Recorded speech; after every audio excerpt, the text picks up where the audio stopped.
Para mim, como mãe, a parte mais difícil de mudar de país com uma criança, minha filha tem 2 anos, não foi a adaptação da língua, não foi a adaptação da escola, e sim a adaptação da criança em relação à distância da família. Quando a gente decidiu vir para a Espanha, e eu acho que essa é a realidade de muitos pais que decidem imigrar tendo filhos pequenos, né, ou pré-adolescentes, adolescentes, é essa insegurança em relação à adaptação do filho no ambiente escolar e também em relação à língua, por ser muito diferente de tudo aquilo que a criança está acostumada. Principalmente, igual eu que tenho uma filha muito pequena, eu fiquei com muito receio desse processo de adaptação na escola, por ela não saber se comunicar 100%, por ela não saber me comunicar as coisas que estavam acontecendo. Então isso foi uma grande preocupação que eu tive, mas que foi muito mais tranquilo do que eu imaginava. A gente chegou aqui na Espanha em março e as aulas, o calendário anual, né, de escola da Espanha, ele é diferente do Brasil. Ele é de setembro até meados de junho ali, finalzinho, que começa as férias de inverno, as férias de verão, que é julho, agosto e setembro. E aqui as pessoas levam muito a sério essas férias de verão, então viajam muito. Os estabelecimentos, tem vários estabelecimentos que ficam fechados durante esse período das férias. Então, tecnicamente, a gente chegou em março. A Helena chegou aqui com 2 anos, agora ela está com 2 anos e alguns meses. E a gente queria colocar ela na escola em setembro. O nosso plano era começar na escola em setembro, quando o calendário anual começasse. Ela já era uma criança ambientada a ir para a escola desde a época do Brasil. Ela entrou na escola muito pequenininha.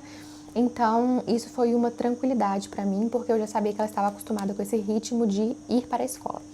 Porém, aconteceu uma situação comigo nesse início de setembro, né, para começar no setembro, que foi: aqui, as escolas públicas, a grande maioria, falando mais especificamente de Torrevieja, aqui na província de Alicante, que é onde eu moro, as escolas públicas, elas têm vaga para crianças acima de 3 anos. É muito difícil, eu não achei nenhuma escola pública aqui.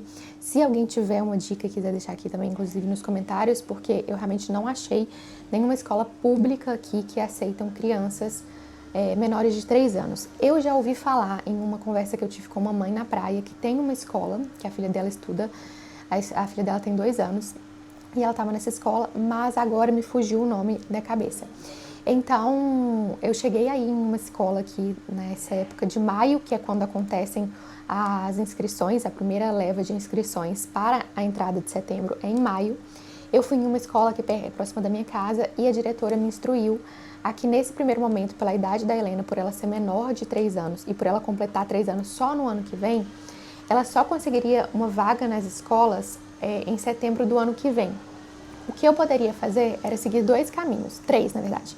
O primeiro caminho era colocar ela em uma escola particular, o segundo caminho era colocar ela em uma escola concertada, que é a escola aqui, que ela é como se fosse metade paga e metade pública, ou então a terceira opção era conseguir alguma guarderia, que chama guarderia, mas são as creches, né, as escolinhas de primário do Brasil, alguma guarderia que aceitasse o subsídio da prefeitura.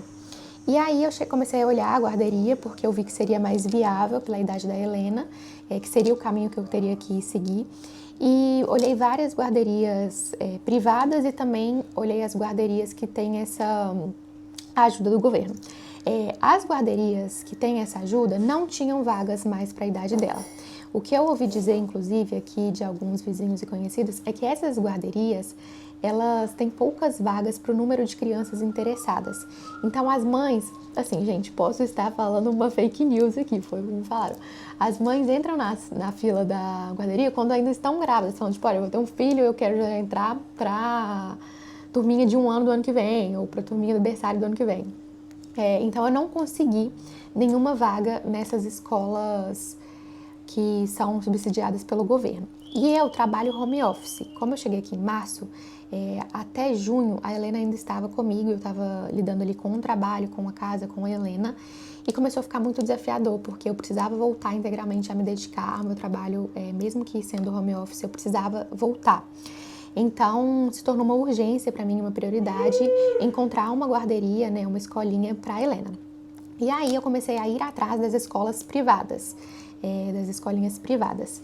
Eu achei algumas, aqui na cidade de Torrevieja tem algumas, na verdade, quando eu comecei a pesquisar, eu achei que eram poucas, mas depois, mais a fundo, eu fui achando um volume maior de escolinhas e guardarias privadas.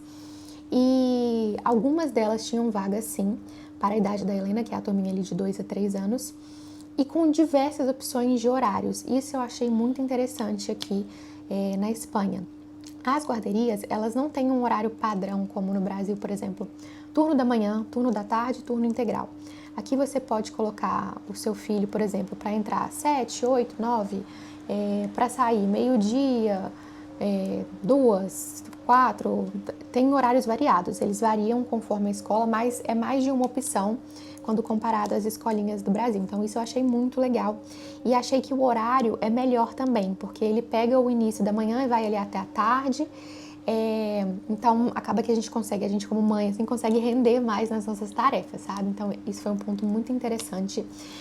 Eu pago para a Helena, eu decidi trazer essa informação para tentar ajudar vocês, que eu acho super interessante, uma mensalidade na escola dela em torno de 300 euros mensais para um horário integral.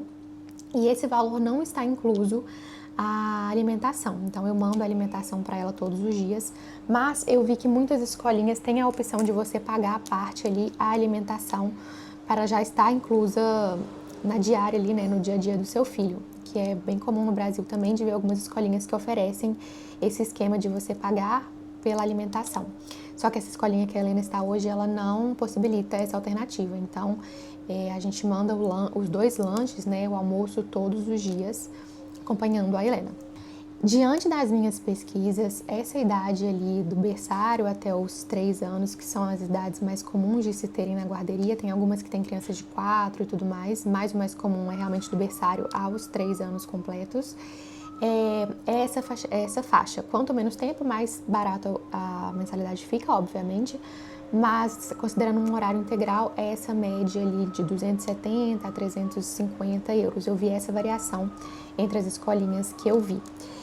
Outro ponto que eu achei diferente do Brasil é que as escolas do Brasil, pelo menos na minha cidade de Belo Horizonte, elas são escolas maiores, digamos, de espaço, sabe? Por exemplo, a escolinha que a Lele estudava, ela tinha um super jardim, assim, muita área verde, terra, grama. Então, são espaços maiores quando comparado às guardarias daqui. Acredito até que pelo tempo, né, pela temperatura, por ter as estações mais definidas assim, tipo, o verão é muito quente, o inverno é bastante frio, as escolas aqui é bem comum delas serem fechadas, as escolinhas de criança. Eu vi só 2, na verdade, que tinham um pátio, assim, um jardim. A maioria era realmente, tipo, fechada, uma casa fechada mesmo, com ar-condicionado, embutido e tudo mais, para lidar com essa questão do tempo. Isso foi uma diferença que eu senti. E eu fiquei resistente no começo porque eu estava muito acostumada com essa escola com uma dinâmica muito de brincadeira ao ar livre, a escolinha da Helena tinha horta, então eu vim com essas expectativas super altas de conseguir encontrar uma escolinha aqui assim, e acabei não encontrando, mas encontrei uma escola ótima, que eu senti muita segurança nas professoras, que elas são muito gentis, foram super carinhosas nesse processo de adaptação da língua, me mandaram foto sempre no começo, né, nos primeiros dias, assim, nas primeiras semanas, e foi uma adaptação muito mais tranquila do que eu imaginava em relação à escola. Essa semana agora completou 2 meses e ela essa semana parou de entrar chorando, mas ela entra chorando e logo em seguida a professora já me manda uma foto dela brincando, ou sorrindo, divertindo. É rápido o choro dela e, inclusive, agora também eu estava reparando o quanto ela já está falando o espanhol. Nesses 2 meses, ela começou a falar muito rápido e ela já está falando muitas palavras muito diferentes, assim, em diversos contextos. Então, eu tô achando isso super legal. O que eu fiz que eu senti que deu muita diferença nessa questão do impacto da língua foi, desde março, quando a gente chegou aqui, eu sempre ia com a Helena em parquinhos, com pracinhas que tinham outras crianças, para ela já ir familiarizando com a língua. Então, quando eu tô conversando com ela, ou quando eu coloco uma musiquinha, eu coloco um filme, sempre é no espanhol também, para ela já ir familiarizando cada vez mais com a língua, mas agora ela está super falando, que é muito legal. E aí entra esse ponto que eu comecei falando aqui no início do vídeo, de que de fato foi muito mais tranquilo do que eu imaginava essa adaptação da escola e essa adaptação da língua. As outras crianças que eu convivo aqui, que tem uma faixa etária maior ali de 4, 5, tem criança que eu conheço aqui de 8 anos, Todas as mães conseguiram vagas na escola. É um processo burocrático, mas em relação aos documentos, mesmo você não tendo já todos os documentos regularizados, você consegue colocar o seu filho na escola tendo um empadronamento e os documentos passaporte e tudo mais. As escolas públicas aqui seguem esse cronograma que eu falei de setembro a julho. As guardarias privadas, elas funcionam um ano inteiro. Então tem a escola de verão também, que algumas cobram um valor um pouco mais alto, outras cobram o mesmo valor da mensalidade anual, mas ela funciona tipo todos os meses do ano. Tem essa diferença também entre a privada e a pública. Então as crianças que eu vi que já estão para entrar para setembro, estão super empolgadas.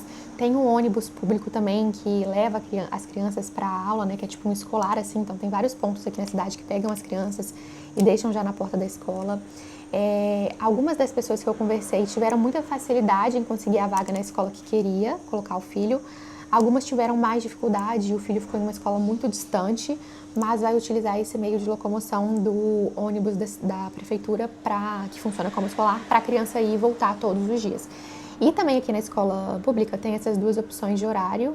Eu não sei informar certinho, mas conversando com o pessoal, pelo que eu entendi, as aulas começam por volta de 8h30, e aí tem a turma que sai às 2h, mas também tem como você deixar o seu filho até às 5h. Tem essa variação também. E todos conseguiram vaga, todos estão super empolgados para começar a escola. As mães, né, que ficam doidinhas também estão super empolgadas, que falta aí menos de um mês, praticamente um mês, para as aulas agora começarem em setembro. E para mim, como mãe, a adaptação mais difícil em relação à minha filha foi essa distância familiar, que não é algo que todas as famílias vivenciam, porque depende muito da sua relação com a sua família. Nós, né, eu e meu marido, a gente é muito próximo de família, a gente é muito grudados nos nossos pais, nos nossos irmãos, sobrinhos e tudo mais.